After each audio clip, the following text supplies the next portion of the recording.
Selamat datang di podcast penerbitan Jurnalistik 1D. Bersama saya, Yeni, dan hari ini kita akan ditemani oleh rekan-rekan saya. Yang pertama, saya Ega, saya Neila, saya Naila, Saya Andi. Saya Rizky. Baik, topik kita hari ini adalah membahas bagaimana jurnalis pemula menyusun pertanyaan wawancara yang informatif tanpa melibatkan majas hiperbola. Dengan studi kasus, berita dari suara.com Tatang Yuliono yang membahas mengenai koperasi merah putih di desa dan kelurahan Indonesia. Dalam wawancara yang ditulis oleh Liberty Jemadu, Tatang menjelaskan bahwa program koperasi merah putih dijalankan dengan sistem top-down yang melibatkan 16 kementerian dan menargetkan 80.000 koperasi di seluruh Indonesia. Program ini masih mengandalkan inisiatif masyarakat desa setempat dengan prioritas awal yaitu 15.000 koperasi di berbagai potensi wilayah tersebut. Tatang juga berharap generasi muda seperti kita-kita berperan aktif dalam mengembangkan koperasi yang menargetkan tahap awal adalah 15.000 koperasi desa di berbagai potensi wilayah. Baik teman-teman, langsung saja kita mulai di segmen berikutnya. Sebagai jurnalis pemula, kita itu sering tergoda untuk membuat pertanyaan yang terlalu dramatis atau hiperbola. Misalnya, apakah program ini akan mengubah seluruh wajah Indonesia? Padahal pertanyaan seperti itu tidak menghasilkan data yang konkret.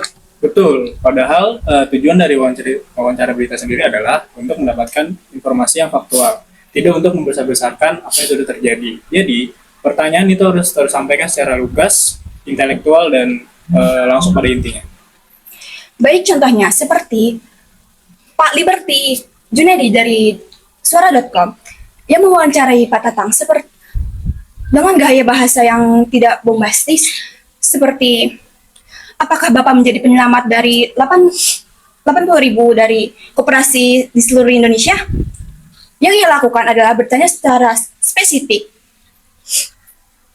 seperti apakah tugas koperasi merah putih dan bagaimanakah koordinasinya, maka jawaban ini akan menghasilkan jawaban yang sangat informatif. Sekarang kita bahas contoh nyata dari pertanyaan wawancara Pak Tatang, bagian mana yang menunjukkan teknik bertanya yang benar. Saya beri contoh pernyataan. Rencana kerja untuk beberapa waktu itu seperti apa? Pernyataan ini sederhana, tidak hiperbola, dan langsung menyoroti isu penting. Rencana operasional koperasi. Hasilnya, Pak Tatang menjelaskan jangka pendek. Sistem top-down, sampai kebutuhan gerai sembako, LPG, dan lain-lain. Baik, ada juga yang menarik, apakah suatu satgas sudah terbentuk di suatu provinsi?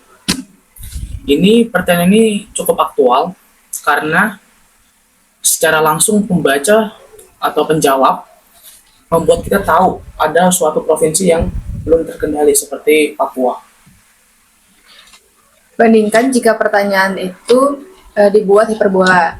Misalnya, apakah struktur satgas sudah sempurna dan tak tertandingi di Indonesia? Pertanyaan seperti itu tidak hanya mengarahkan, tetapi juga tidak profesional. Intinya, menurut saya, gunakan pernyataan yang menunjukkan data, bukan pujian atau dramatisasi. Mari kita latihan. Saya akan membuat contoh pertanyaan yang mengandung unsur hiperbola, lalu kalian ubah menjadi pertanyaan jurnalistik yang benar. Yang pertama, apakah program Koperasi Merah Putih ini berdampak untuk seluruh masyarakat Indonesia secara besar-besaran? Baik, pertanyaan ini dapat diubah menjadi apakah dampak utama yang diharapkan dari Koperasi Merah Putih Indonesia yang akan berdampak bagi kehidupan masyarakat warga setempat? Bagus, contoh lain, bagaimana Bapak bisa mengurus sebanyak 80.000 koperasi yang luar biasa ini? Kita ubah menjadi bagaimana strategi Satgas dalam menangani 80.000 koperasi di seluruh Indonesia. Nah, satu lagi, apakah Bapak tidak kewalahan dengan tugas sebesar ini? Nah, itu bisa kita ubah dengan apa pengalaman pertama atau apa pengalaman 1 bulan setelah menjalankan program ini. Jadi, jurnalis pemula harus fokus pada data, proses, dan dampak, bukan dramatisasi emosi, teman-teman. Baik, menurut saya jawaban dari para penjawab atau narasumber cukup menghasilkan hasil yang cukup baik. Ya, Contohnya pada strategis prioritas, satgas prioritas, dan profesi yang berbeda-beda. Dan yang paling penting, kita melihat bahwa wawancara yang baik itu wawancara yang memancing narasumber menjelaskan visi, kendala, tanpa perlu dituntun dengan bahasa yang berlebihan. Ini pelajaran utama bagi para jurnalis pemula. Pertanyaan yang sederhana bisa menghasilkan jawaban yang kompleks. Kuncinya struktur, bukan hiperbola. Baik teman-teman, kita sudah sampai di akhir segmen.